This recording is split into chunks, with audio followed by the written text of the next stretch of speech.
Imagine, you're 20 years old, laughing with your friends on a plane, when suddenly, in one heart-stopping moment, the mountain comes to you. October 13th, 1972, 45 souls took off into the sky. Only 16 would return from the frozen grave that awaited them. But this isn't just a story about a plane crash. No. This is a story about a choice so unthinkable, so profound, that it would haunt the world for decades to come. What would you do if staying alive meant crossing the darkest line humanity has ever drawn?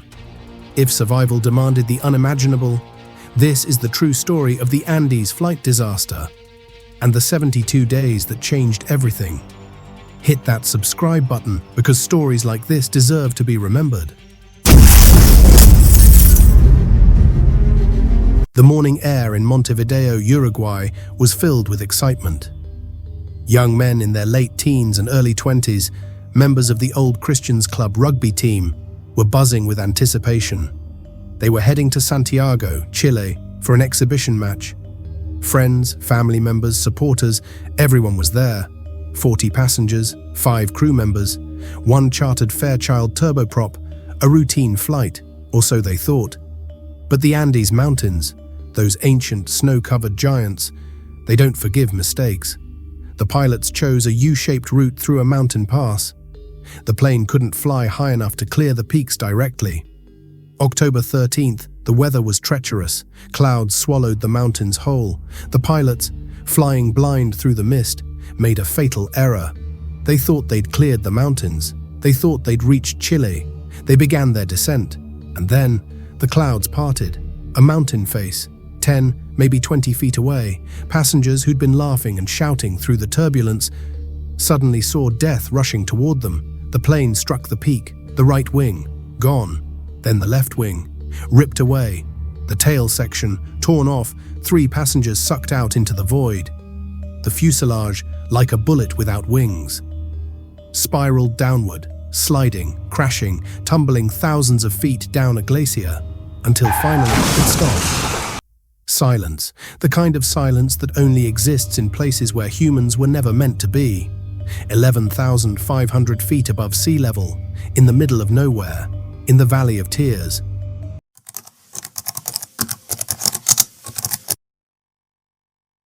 "12 people died instantly. 33 survived the initial crash.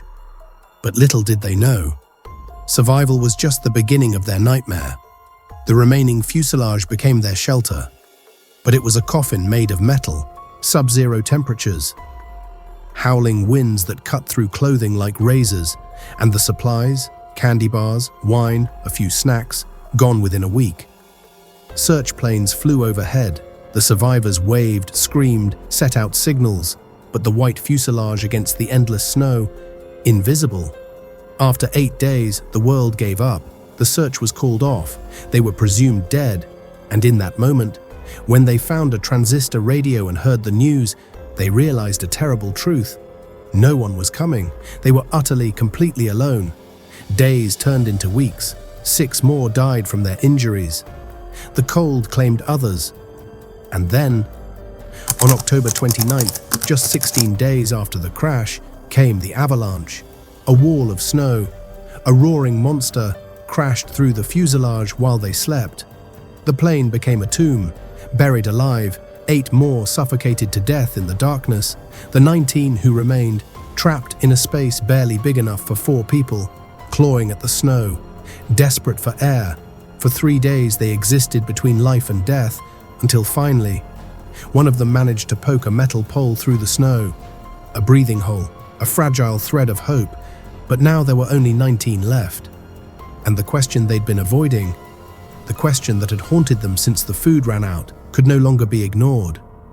The bodies of their friends lay frozen in the snow, and the survivors were starving to death.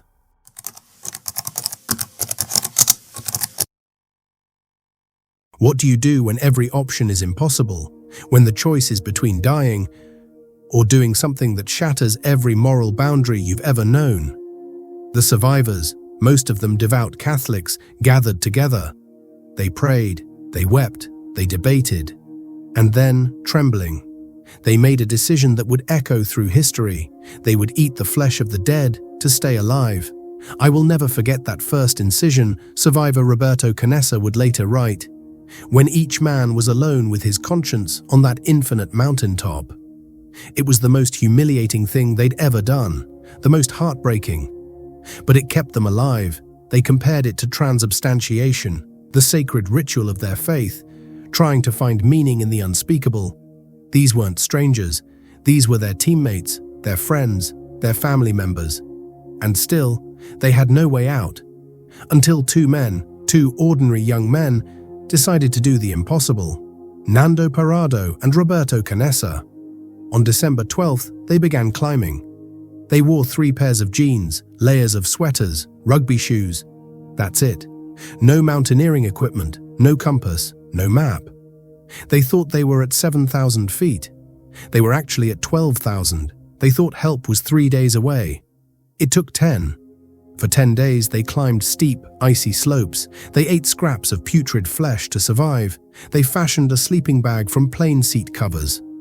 At night, the temperature dropped so low they huddled together just to keep from freezing. And when they finally reached the top of the ridge, their hearts broke. More mountains, endless mountains, stretching as far as they could see. But Parrado, he kept walking.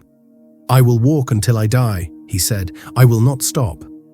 On December the 21st, after walking more than 38 miles through impossible terrain, they stumbled upon a Chilean farmer on horseback, too weak to shout over the roaring river between them.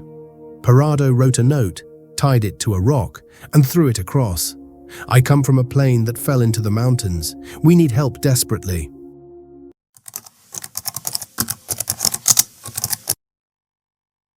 December 22nd, 1972. Rescue helicopters arrived. The entire world, held its breath as the impossible became real.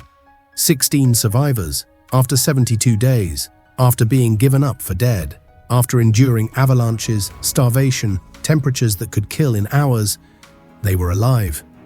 The story exploded across every newspaper, every television screen on Earth. And then, the world learned about the cannibalism. The reaction was instantaneous. Shock, horror, judgment. But then, something unexpected happened. Understanding, compassion. The fathers of the boys who died spoke publicly, with tears in their eyes, saying, "We are happy that there were 45 of them, because this helped at least 16 to return." We share what they did. The survivors faced unimaginable psychological trauma.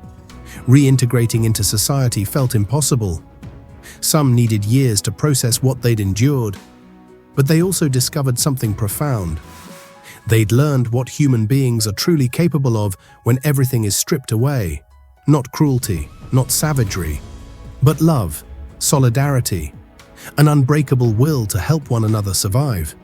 When everything has been taken from someone, survivor Roberto Canessa reflected years later, you still have a chance to decide what to do. Why do you want to live? For whom do you want to die? The crash site in the Valley of Tears became sacred ground, a place of pilgrimage, where a memorial cross stands today, honoring both the living and the dead.